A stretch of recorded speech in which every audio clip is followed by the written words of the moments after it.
안녕하십니까, 송광입니다. 자, 이어서 계속 범종에 대해서 이번에는 좀 세부적인 것을 설명을 해 들어가도록 하겠습니다. 우선 첫 번째 그 용류라고 하는 부분을 설명을 드려도, 용의 그 고리였다, 그렇게 이제 제가 앞에 설명을 드린 적이 있죠.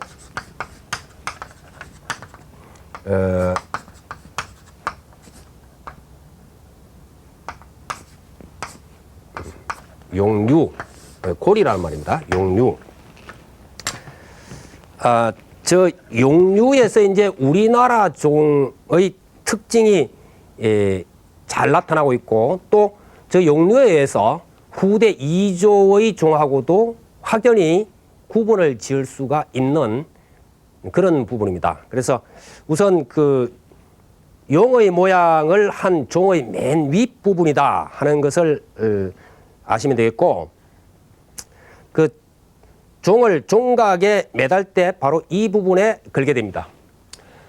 지금 보시는 부분이 그림이 우리나라 가장 오래된 그 종, 신라 때의 종입니다. 저것이 상원사 범종인데, 위에 매달려 있죠. 매달려 있는 저 부분이 바로 용류라고 하는 부분입니다.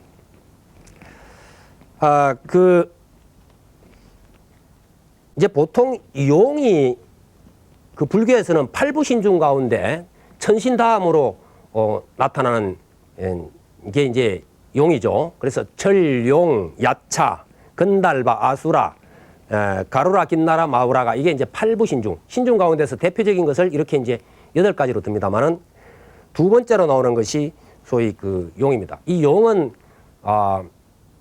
일반 사람이나 천신이 아닌 그 중에서는 소위 이제 축생이라 그러는데, 축생 중에서는 가장 먼저 부처님의 그 가르침을 받고 호법신중이 되었다고 하는 것이죠. 그리고 이제 신라에서는 이 용은 그 호국의 용이기도 합니다. 말하자면은 그 문무왕 같은 경우에 스스로 용이 되죠. 문무왕은 당신이 돌아가시면서 그 유언을 하기를, 나는 내 시신을 바다에 수장해 달라. 그래서 간파바다 그 대왕암이라고 하는 것이 있고, 그 이제 대왕암에 수장이 되면서 바로 이 그 문무왕은 용이 된다 그럽니다. 그래서 바로 이 용이 된 문무왕을 위해서 가문사, 법당 밑에까지 비밀 지하수로가 만들어지고, 그 용이 언제나 거기를 자유롭게 드나들면서 법문을 들을 수 있었다. 그렇게 이제 이야기를 합니다.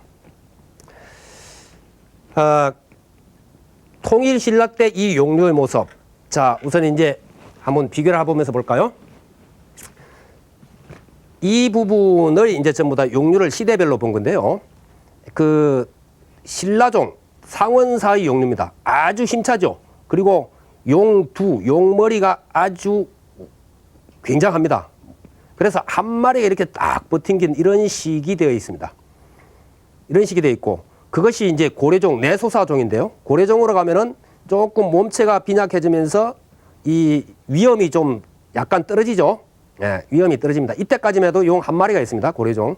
그런데 그 조선 2조로 가게 되면은 이게 아마 없을 겁니다. 삼막사 전에 화전하면서 이 종이 없어졌을 건데, 삼막사 종의 용류 부분인데, 바로 중국종에서나 보이던 쌍용 부분이 이렇게 나타납니다. 그래서 이것은 훨씬 후대에 나타나는 것이다. 2조 때 나타난 것이다. 이렇게 보면 되고요. 그러다가 다시 한 마리 달용으로 이렇게 복귀를 합니다. 그래서 나중에 막 혼합이 돼요. 2조에 가면은 이렇게 나타나기도 하고 이렇게 나타나기도 하고. 요거는 지금 이제 청룡사종인데, 이 부분은 요 모양, 요 두 가지 모양, 신라 때, 고려 때 모양을 비슷하게 가져오고 있죠.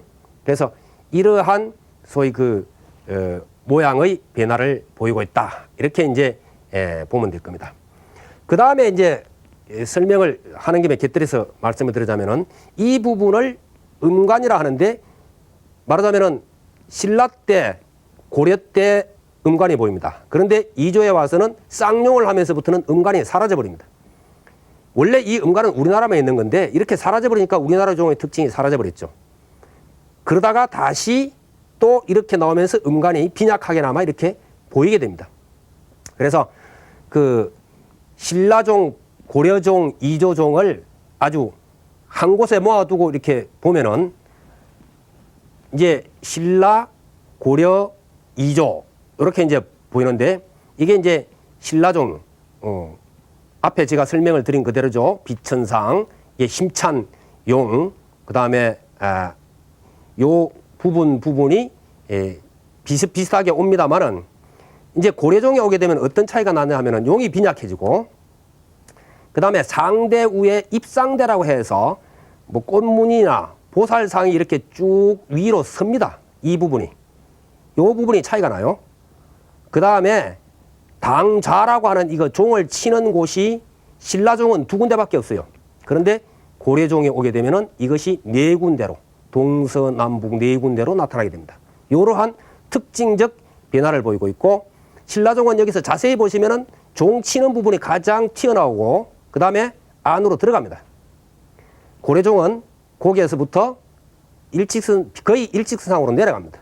안으로 들어가지는 않고 거의 일직선상으로 내려가고 있고 이제 이조종에 오게 되면은 쌍용, 아주 빈약한 모습이 쌍용이 모습이 나타나게 되고 이 모습은 뭐 이게 범자를 쓰기도 하고 아니면은 또 뭐 다른 걸 이제 문양을 넣기도 하고 합니다만은 이러한 행상이 되고요.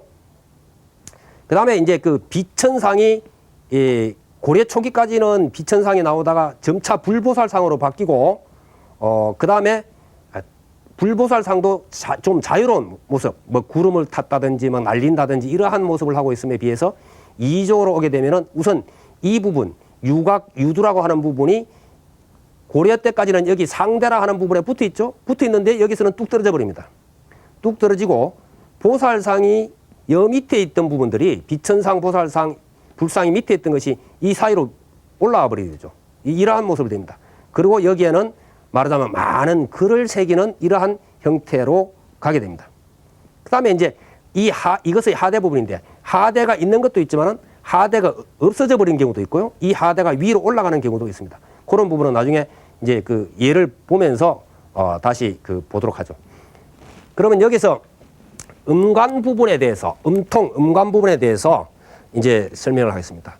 저 음관 부분은 그 대나무 모양이 되어 있고 속이 비어서 종 안에까지 소위 통한다 그렇게 이야기했습니다. 그런데 외형이 대나무 형상을 하고 있습니다. 왜 저것이 대나무 형상을 하고 있느냐? 저것을 이제 그 삼국유사 만파식적에서 가져와서 이야기를 하는 경우가 많습니다. 만파식적이라는 것은 신라에 있었던 그 보물 중에 하나라 그러죠. 아까 그 문무왕 이야기가 앞에 제가 이야기를 했습니다만은 이 문무왕이 승하를 하면서 소위 그 유언에 따라서 이제 대왕암에 수장이 됐는데 그 뒤에 신문왕 2년에 5월 초하루에 그 대왕암이 있는데 간파 앞바다에 말하자면 둥둥 떠다니는 섬이 하나 생기고 거기에 대가 솟아 있어요.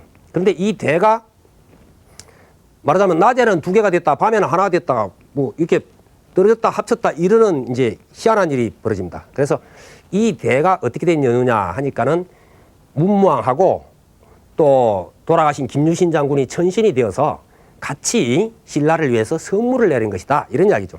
그래서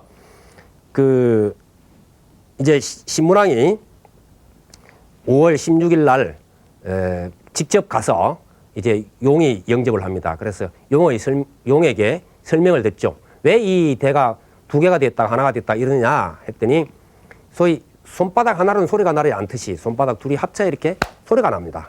그와 마찬가지로 이 대가 합쳐져야만 비로소 소리가 나는 것이고 이것을 가지고 피리를 만들어 불면은 나라의 모든 근심 걱정이 사라질 것입니다. 라고 하는 설명을 듣고는 그걸 가져와서 피리를 만들죠. 피리를 부니까 전쟁도 뭐 다 끝나고 말하자면은 여러 가지 흉년도 뭐 사라지고 가뭄에 불면은 뭐 비가 내리고 싸움도 그치고 뭐 이와 같은 아주 참 좋은 일들만 일어납니다. 그래서 이것을 만가지 파도를 잠재운 그 필이다. 이래서 만파식적 그렇게 이제 그 이름을 붙여서 국보로 삼았다 그러죠. 네. 만가지 파도를 잠재웠다. 잠재운 필이다. 이 말이에요. 만파식적. 그러면은 바로 즉 만파식적을 종후에 올린 것이다. 이렇게 이제 이야기를 합니다만은 삼국유사에 나오는 이야기죠. 그런데 일연선사 이 삼국유사를 볼 때는 어떤 때는 뒤집어서 들어가 봐야 됩니다. 왜냐하면 삼국유사는 원체 상징이 많기 때문에 그 상징을 제대로 파악하기 위해서는 뒤집어 생각해 보기도 하고 아니면 그 필요 없는 부분을 좀 이렇게 떼어놓고 생각해 보거나 이래야 되는데 저는 만파식적을 오히려 만파식적을 갖다 붙였다는 것이 아니고 신라의 이 범종이야말로 만파식적이라고 저는 그렇게 이제 보고 싶어요. 왜 그러냐? 종각이 대체적으로 어떻습니까?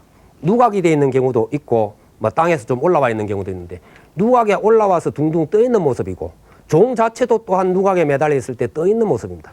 그러면 이것은 바다에 떠 있는 섬으로 연상할 수가 있겠죠. 거기에 솟아나 있는 대나무 이것이 음간에 해당된다고 이렇게 볼 수가 있을 겁니다. 그러면 뭐 대가 하나가 됐다 둘이 됐다 하나 가지고는 소리가 안 난다는 이야기는 뭐냐? 종 자체만 가만히 놔두면은 백날 놔둬도 소리가 안 나요. 다른 나무, 당목이라는데 다른 나무를 가지고 밖에서 쳐줘야만 이 소리가 납니다. 그래서 그와 같은 것들을 상징적으로 풀어보면은 재밌게 생각되고 또 하나는 그러면 이 종에 있는 이 음통 내지는 이 범종 전체를 만파식적으로 볼 수 있다. 우리가 저 앞 시간에 제가 종송 이야기할 때 종을 칠 때 발언하는 것이 뭡니까?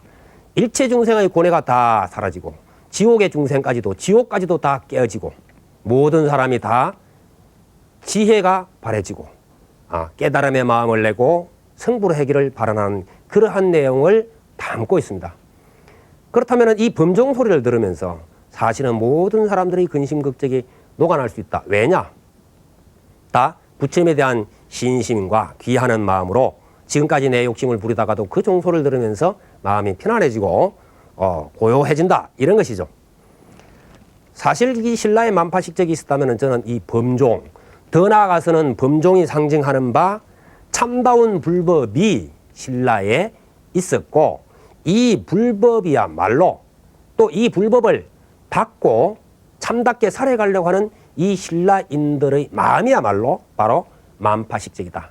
그래서 부처님 말씀에도 우리의 청정한 마음이 결국은 정토를 만들다 하듯이 우리의 지혜가 모든 근심을 다 녹여낼 수 있다라고 하는 이 얘기가 만파식적과 일맥상통하는 바가 있지 않느냐 이렇게 이제 봅니다.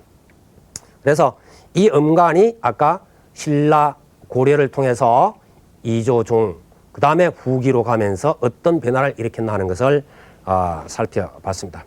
그 다음에 용류와 음광과 만나고 있는 부분을 천판이라 그럽니다. 종의 맨 위가 되겠죠. 그래서 천판 이제 이렇게 표현하는데 천판이라고 하는 것은 아까 용류를 살펴볼 때 밑부분 여기서 보면은 이걸 이제 상대라 그러는데 위에 띠란 말이죠. 상대와 요 지금 용류 음광과 만나는 요 부분을 말하자면은 천판이라 그럽니다. 그런데 지금 보시다시피 신라종이나 고려종은 천판 부분이 이렇게 그렇게 도톰하지 않습니다. 도톰하지 않고 신라종에는 보면 여기가 연화문 같은 것이 쭉 돌아가면서 새겨져 있습니다. 연화문이 여기서는 안 보입니다만은 연화문이 새겨져 있고 고려시대 때 오면은 천판 끝 부분이 아까 입상이 이렇게 선다 그랬죠. 입상대. 요 부분이 특이하게 나타납니다. 이것은 2조 초기까지도 요 모습이 그대로 나타난 경우들이 많이 있습니다. 그러니까 이 모습만 보고 이거는 고려종이다라고 이야기할 수는 없습니다. 2조 초기까지도 이 모습은 나타난다 그렇게 보면 됩니다. 그러다가 점차 이 모습도 사라져버리고 위가 이렇게 좀 더 올라오게 됩니다. 이게 이제 이조종의 특징이 돼요. 말하자면 두툼하게 둥그스름하게 이렇게 올라와 버립니다. 그래서 천판에서도 이와 같은 변화를 일으키고 있다. 이제 그렇게 볼 수 있고요. 아까 제가 설명이 그러면 이 음간 부분은 어떤 기능을 했느냐라고 했을 때 저것은 소위 아래 종하고 통하고 있기 때문에 종을 쳤을 때 소리가 이 음관을 통해서 나오면은 파장이 길어져서 아주 멀리까지 좋은 소리를 내보낼 수 있답니다. 뿐만 아니라 이 용만 가지고 지탱하기에는 조금 천판하고 붙어 있는 것이 좀 어렵다라고 봐서 다시 이것이 용류하고 음관하고 같이 붙어 있거든요. 그래서 같이 말하자면은 지탱해주는, 보호해주는 역할도 동시에 한다. 이제 그런 설명들이 있습니다. 그래서 그와 같은 모습을 가지고 우선 이제 우리가 보면 되겠습니다. 이 부분만 보면은 우리가 그 신라 고려 정교의 종은 우선 안정감이 있죠. 아까 보시다시피 안정감이 있고 장중합니다. 그런데 이제 그 고려 후기종은 화려하지만은 안정감이 좀 떨어지고 이조의 종에 가면은 격이 떨어져 버리는, 멋이 없어져 버리는 그와 같은 현상으로 가고 있다 하는 것을 알 수가 있을 겁니다. 다음 시간에 이어서 종에 대해서 설명드리겠습니다. 여러분 성불하십시오.